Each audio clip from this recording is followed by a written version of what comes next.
ओम साईं राम। प्रिय साईं प्रेमी भक्त बंधुओं, प्रिय आत्मन, श्री साईं सच्चरित्र का छठा अध्याय अत्यंत महत्वपूर्ण है, क्योंकि उस अध्याय में शिरडी में रामनवमी उत्सव की शुरुआत कैसे हुई, बाबा का भक्तों के प्रति संदेश, बाबा का कुएं के पानी को मीठा करना, भक्तों की इच्छाएं पूरी करना, उत्सवों के लिए बाबा की अनुमति मिलना और बाबा का अजीब चरित्र, बाबा का क्रोधित होना और बाबा किस तरह भक्तों के अहंकार को नष्ट करते हैं, इसका वर्णन किया गया है। तो आत्मन, आज हम लोग बाबा के उन अद्भुत लीलाओं के साथ उनके द्वारा दिए गए संकेतों का संदेश क्या है ये भी समझेंगे। इस अध्याय का एक सबसे बड़ा तत्व एकता है, जो ये संदेश देता है कि परमात्मा एक है, चाहे उसे राम कहो या अल्लाह। बाबा ने दो अलग अलग धर्मों के उत्सवों को एक ही दिन मिलाकर ये सिखाया कि भक्ति का कोई धर्म नहीं होता, भक्ति में केवल शुद्ध प्रेम और श्रद्धा होनी चाहिए। इस अध्याय में श्री हेमाड पंत जी कहते हैं कि जैसे ही सद्गुरु शब्द का स्मरण करता हूं, ऐसा लगता है कि साईं बाबा मेरे सामने उपस्थित हो गए हों और मेरे सर पर अपना आशीर्वाद का हाथ फिरा रहे हैं, तथा जैसे ही उनके चरणों में सिर झुकाते ही मेरा हृदय आनंद से भर जाता है और नेत्रों से प्रेम के आंसू बहने लगते हैं। श्री साईं सतचरित्र के रचना के क्रम में जब कभी किसी समय उलझ जाता हूं और थक कर थोड़ा विश्राम लेता हूं, तो थोड़ी देर में बाबा अंदर से प्रेरणा देकर उस विषय का सही निराकरण बता देते हैं। ऐसा लगता है कि मेरे अंदर बैठकर बाबा स्वयं अपने चरित्र की रचना कर रहे हों। श्री हेमाड पंत जी कहते हैं कि सद्गुरु के चरणों के स्पर्श का फल महान और आश्चर्यजनक है। जीवात्मा अविनाशी है, अग्नि से भी नहीं जलता, लेकिन सद्गुरु की कृपा से जीवात्मा और उसके जन्मों के सारे पाप जलकर भस्म हो जाते हैं और उस जीवात्मा का आत्मा से मिलन हो जाता है। जो लोग धार्मिक और ईश्वरीय प्रवृत्ति में रुचि नहीं रखते, उनका मन भी बाबा के दर्शन मात्र से स्थिर हो जाता है। बाबा के मनोहर रूप के दर्शन करते ही गला खुशी से अवरुद्ध हो जाता है और आंखों से प्रेमाश्रु के अमृत धारा प्रवाहित होने लगते हैं। और जब हृदय भावनाओं से भर जाता है, तो सोहम नाद की जागृति होकर आत्मानुभव का आभास होने लगता है। तुरंत ही मैं और तुम का भेदभाव समाप्त हो जाता है और ब्रह्म के साथ एक रूपता का अनुभव हो जाता है। बाबा जब कभी अपने भक्तों में अहंकार देखते हैं, तो उसे अहंकार शून्य कर उसके अंतिम लक्ष्य आत्मज्ञान की प्राप्ति करवा देते हैं। जो बाबा को नमन करके एकनिष्ठ भाव से उनके शरण जाते हैं, उन्हें कोई और साधना करने की आवश्यकता नहीं होती। बाबा उसे सहज ही धर्म, अर्थ, काम और मोक्ष की प्राप्ति करा देते हैं। बाबा स्वयं अपने वचनों के द्वारा अपने भक्तों को आश्वासन देते हैं कि मेरे भक्तों के घर अन्न और वस्त्र का कभी अभाव नहीं रहेगा। जो पूरी तरह से मेरे शरण आ जाते हैं और अंतःकरण से मेरी उपासना करते हैं, उनके कल्याण के लिए मैं हमेशा चिंतित रहता हूँ। बाबा कहते हैं कि अन्न और वस्त्र की ज्यादा चिंता मत करो। अगर कुछ मांगने की इच्छा हो तो ईश्वर को ही भिक्षा में मांग लो। सांसारिक मान और उपलब्धियों को त्याग कर ईश्वर की कृपा प्राप्त करो।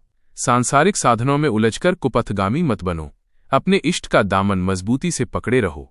सभी इंद्रियों और मन को ईश्वर चिंतन में लगाए रखो। किसी पदार्थ की ओर आकर्षित मत हो। मन को सदा मुझ में लगाए रखो, ताकि वह मन देह, संपत्ति और ऐश्वर्य की तरफ न जाए, और इस तरह तुम्हारा चित्त शांत, स्थिर और निर्भय होगा। रामनवमी और उर्स के उत्सव के बारे में बताते हुए श्री हेमाड पंत जी कहते हैं कि कोपरगांव के इंस्पेक्टर श्री गोपालराव जी की 3 पत्नियां होने के बाद भी कोई संतान नहीं थी। बाबा की कृपा से उन्हें पुत्र रत्न की प्राप्ति हुई। उन्होंने शिरडी में मेला या उर्स जैसे सार्वजनिक उत्सव करने का अपना मत शिरडी के अन्य भक्तों माधवराव और तात्या के संबे रखा, जो सबको अच्छा लगा, और इसके लिए उन्हें बाबा की स्वीकृति और अनुमति भी मिल गई। लेकिन सरकारी अनुमति के लिए दिया गया आवेदन एक बार रद्द हो गया था, लेकिन दूसरी बार में सरकारी अनुमति भी मिल गई। बाबा के अनुमति से रामनवमी के दिन उर्स मानना निश्चित हुआ। अहमदनगर के भक्त दामू अन्ना को पुत्र रत्न प्राप्त होने पर गुड महाशय ने दामू अन्ना से ध्वज देने के लिए कहा और दामू अन्ना ने एक ध्वज दिया। नाना साहेब निमोनकर ने भी एक ध्वज दिया। दोनों ध्वजों को उत्सव समारोह के साथ गांव से निकालकर द्वारकामाई तक लाया जाता है और द्वारकामाई के दोनों ओर लगाया जाता है। यह उत्सव आज भी सुचारू रूप से जारी है। इसी क्रम में एक मुस्लिम भक्त श्री अमीर शक्कर दलाल की इच्छा से एक और उत्सव का आयोजन होने लगा। प्रायः इस प्रकार के उत्सव सिद्ध मुस्लिम संतों के सम्मान में किया जाता है। इसमें चंदन और धूप से सुसज्जित थालियां समारोह के साथ लोहबान जलाते हुए द्वारकामाई में लाया जाता है और उन चंदन को नीम के पेड़ और द्वारकामाई के दीवारों में लगा दिया जाता है। इस उत्सव को चंदन उत्सव का नाम दिया गया। इस प्रकार हिंदुओं द्वारा ध्वज और मुस्लिमों द्वारा चंदन का उत्सव मनाया जाने लगा, जो आज भी होता है। इससे बाबा का ये संदेश है कि सबका मालिक एक ही है। जाति और धर्म के द्वंद्वों से ऊपर उठो और अपना परम कल्याण करो। उत्सव तो होने लगे, लेकिन शिरडी में पानी का अभाव शुरू से ही था। शिरडी में 2 कुएं थे, जिसमें एक अक्सर सूखा रहता था और दूसरे का पानी खरा था। बाबा ने खारे पानी के कुएं में एक फूल डालकर उसके जल को मीठा कर दिए। फिर भी पानी कम पड़ रहा था तो तात्या पाटिल ने बाहर से पानी मंगवाने का प्रबंध किया। बांस की दुकान बनाई गई। बाहर के सभी कार्यक्रमों और आयोजनों का देखभाल तात्या पाटिल करते थे और अंदर का कार्य बाबा के परम भक्त राधा कृष्ण माई करती थीं। इन सभी उत्सवों के बीच एक और उत्सव जुड़ा। बाबा के एक भक्त कृष्णराव और दादा साहब खापर्डे ने काका महाजनी से उर्स के मेले के साथ रामनवमी को राम जन्म का उत्सव भी मनाने का प्रस्ताव रखा। बाबा ने इसके लिए सहमति और अनुमति दे दी। नाम सप्ताह का आयोजन भी होने लगा। जब कभी बाबा को अपने भक्तों में कुछ गलत दिखता था तो कभी अति क्रोधित हो जाते थे। एक बार तो उन्होंने अपने प्रिय भक्त तात्या की पगड़ी नोचकर जला डाला। ईंटें फेंक कर मारने लगे, उल्टा सीधा कहने लगे, जोर जोर से चिल्लाने लगे, अपशब्द भी बोलने लगे। अति क्रोध के कारण उनकी आंखें क्रोध से चिंगारी की तरह लगने लगे। उनका ये रूप देखकर कोई उनसे आंखें मिलाने का साहस नहीं करता, लेकिन कोई भी उनके इन बातों का बुरा भी नहीं मानता था। कुछ ही देर बाद दुकानदार से नई पगड़ी मंगवाकर स्वयं के हाथों से तात्या के सिर पर बांधने लगे। दरअसल जब बाबा को भक्तों के अंदर अहंकार या दुष्प्रवृत्तियां दिखती हैं तो वे अति क्रोधित हो जाते हैं। उनका वो क्रोध भक्तों पर नहीं होता है, बल्कि भक्तों में स्थित अहंकार और दुष्प्रवृत्तियों पर होता है। और बाबा को अपने भक्तों का पतन बर्दाश्त नहीं होता। वहीं बाबा भक्तों के उत्कर्ष देखकर अति प्रसन्न भी होते हैं। इस जगत में सद्गुरु से अधिक हितैषी दूसरा कोई नहीं है। पगड़ी को जलाने का अर्थ है अहंकार को जलाना। इस तरह बाबा को अपने भक्तों में अहंकार पसंद नहीं है। 1911 से 1914 के समय में मस्जिद जो आजकल द्वारका माई है की बहुत सी व्यवस्थाएं अच्छी हुईं।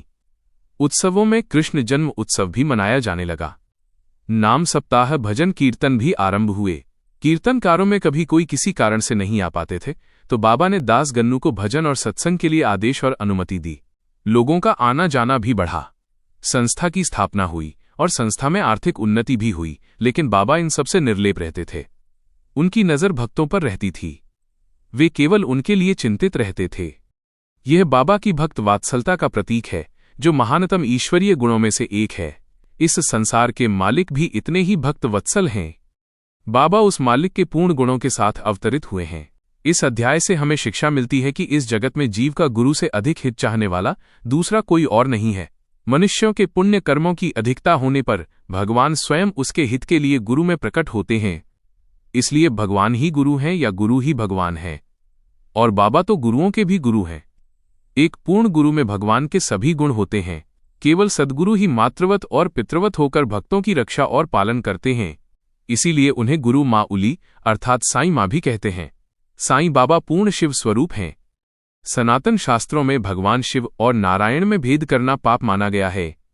उसके अनुसार साईं में और भगवान में भेद करना भी पाप है। जब शिष्य अपने गुरु के चरणों में पूर्ण समर्पण करता है तो उसे कहीं बाहर भटकने की आवश्यकता नहीं होती। सद्गुरु के चरणों में ही समस्त तीर्थों का वास होता है। तो प्रिय साईं प्रेमी बंधुओं, ये था 6ठे अध्याय के बाबा के लीलाओं का सार और तात्विक अंश। हम फिर मिलेंगे बाबा के एक और चरित्र के साथ। तब तक आप शांत रहें, भक्ति में लीन रहें। ओम साईं। धन्यवाद।